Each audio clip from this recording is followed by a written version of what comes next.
Hey everybody, it's Master Gallengeist here, bringing you my review of the season premiere of Supernatural, Keep Calm and Carry On. And I really enjoyed this episode, and I'm kind of intrigued to see how this setup is gonna carry on throughout the season, because if this is any indication, it looks like Lucifer at the moment is being kind of set up as the big bad again to kind of give everything momentum, as Crowley and the Winchesters would probably want to put him back in a cage and make sure everything's alright. But we've also got hints of the British men of letters also kind of being involved in this mix as well. So it's going to be interesting to see how those play out. But we started off pretty much exactly where last season ended, with Dean talking with his mother, and of course she was a little bit confused that she was on Earth, and she used her hunter skills pretty well to kind of like take Dean down before she realized that it was her son, even though she remembered Dean as 4 years old and 33 years have passed since she had died. And kind of seeing Dean explain this to her was kind of cool, because this is a different kind of side to Dean that we've seen, because he didn't really get that much time with his mother when she was alive, and it'll be interesting to see her kind of influence on the brothers. And as they're doing that, we also see Cass dealing with being cast out of the bunker, which was a pretty funny scene where they used pretty good effects to show him hurtling through almost like a meteor and taking a truck to try and get back to the bunker. And as that's going on, we see that the Tony woman that had pretty much shot Sam and has now captured him took him to a vet to get him patched up, and the vet's like, I don't want anything to do with this. She flashes $100,000, and he's like, okay. So that's pretty interesting to see kind of how they operate compared to what we've seen of the Men of Letters in the United States and the past to where the Men of Letters in Britain are now.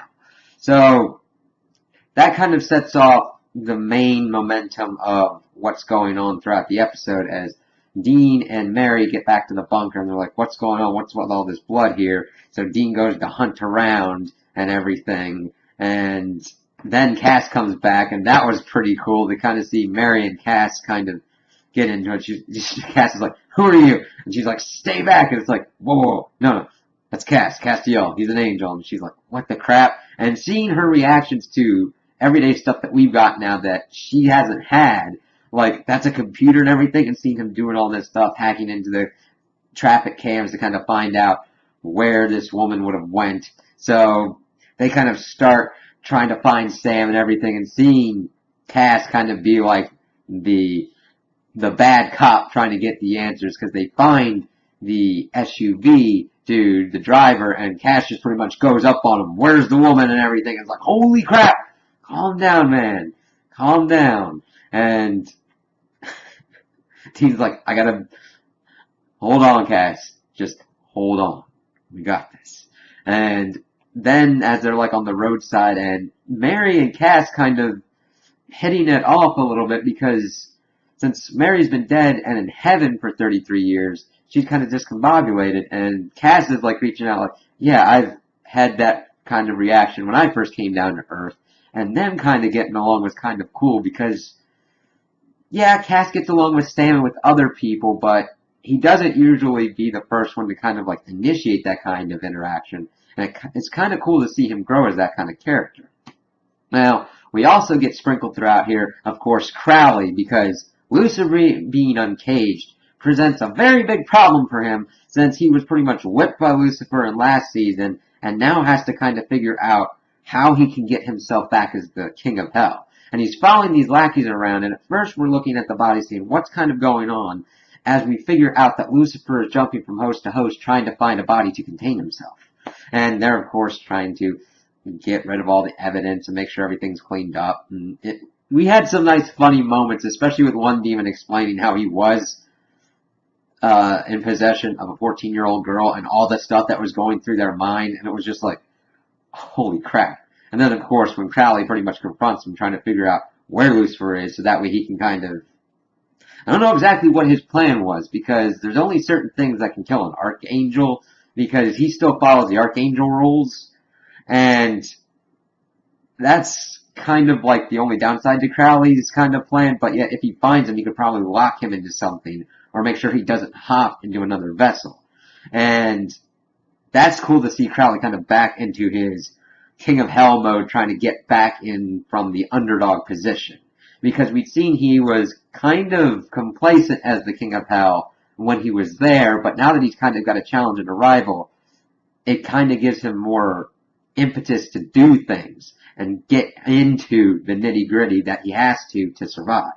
So, we then kind of get back to seeing Tony of the Men of Letters interrogating Sam. And Sam pretty much just calls bullcrap on her and says screw her because he was tortured by the devil himself. What are they going to be able to do to him? And her goal is to pretty much get the list of all the hunters to try and pretty much copy what the Men of Letters have been doing in Britain and the U.S. But if she had as good of intel as she would realize that the hunters are more of a loose connected organization of cells more than an actual organization. So trying to get that kind of information is kind of moot to a degree. You would have to do so much legwork that it would just be better to almost send out a thing saying, for the Men of Letters, we know how to do this, let us help you. And Sam was putting some good points because they had been watching Sam and Dean for so long, but yet they never jumped in to help. It's like, oh, they're being superior, that we know what we have to do. We've made sure that there's been no monster-related death in Great Britain since 1965, but that leads to other questions because they've been killing pretty much any monster that had come in, so what if there were some good monsters? It's kind of like, okay, you've done this and you've done it effectively, but other than that, what have you been doing? You haven't helped when, like, the big bads have come out, and yeah, you saw and reported on the darkness, but you really didn't do anything. But she also told us that there was a schism that was kind of forming between the elder heads of the Men of Letters and the youngers wanting to do something about what was going on with the darkness. So hopefully that comes into some kind of good play, and we could be seeing that this Men of Letters could kind of do a warfare between the brothers and what they're trying to do. So, as they're kind of torturing Sam and doing some interesting methods, they get to the veterinarian who had actually been like, okay, listen, I did do this. Of course, Dean comes up with his gun and be like, I'm talking to you, man. And they get some information. He's like, at first, kind of reluctant to share what information he had, but he's like, listen, I've got student loans, I need the money, that's all I know. But then, of course, Cass is about ready to go on him, and Mary's the one that's like, okay, go in on him. Because, of course, she wants her son. And he's like, okay, I've got a phone number. And they were able to get kind of a good location on him. But as they were getting there, the other woman, who I don't know if they'd given a name to or whatnot, but she was the one that was torturing Sam, rear-ended the Impala, which kind of hurt me a little bit. I'm like, no! Yes, Cass can fix, like, Sam and Dean of, like, any kind of injuries they've got. But the Impala, he can't fix it as best, and they left a pretty good dent. I was like, no! But I'm like, Dean, go at it. And it was interesting because Dean and Cass were getting their asses pretty much handed to them by this woman, and she was about to pretty much take them out when Mary came out of nowhere and used Cass's Angel Blade to take her out. And I was like, okay, Mama Winchester knows what she's doing.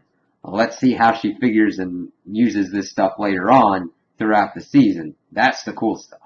So, they weren't able to get to Sam in this episode, but we did see towards the end that the Tony woman had injected Sam with something kind of similar to some kind of nightmare stuff that we've seen other monsters use, where he was seeing all these kind of bad things and kind of everything that he's thinking of since he's Sam Winchester and he's got guilt over like everything. And he gets to a point where it looks like he has killed himself, but Tony goes down to try and see if he's still alive, and he played her. It's like he knows what he's doing. He has gone through this kind of stuff before, and he almost made it out. And it's like, how is this going to be resolved? This is going to take some work to get through it, because she effectively pretty much shut down any peaceful way of doing this by shooting him in the leg. Of course, this is classical trying to assert your dominance over your prey, but you could have just come out and say, okay, we need to talk. And Sam's usually the reasonable one with that kind of stuff. And now that you've taken and hurt Sam, Dean's going to be less reasonable. And it'll be interesting to see if Mary's going to be like, listen, you hurt my boys, you're done. So it's kind of cool that we've seen all these kind of arcs set in motion, and I'm really interested to see how they're going to take them on down the line, especially seeing how Lucifer gets a host, how Crowley messes with that, what Sam and Dean are going to do about the Men of Letters, and how Sam's going to react to his mother being alive, who he's never known. So, those are my opinions on the episode. Tell me what you guys think in the comments below. If you liked it, if you didn't like it, if you agree with me, if you disagree with me. Also, like and subscribe, and I hope you have a good day.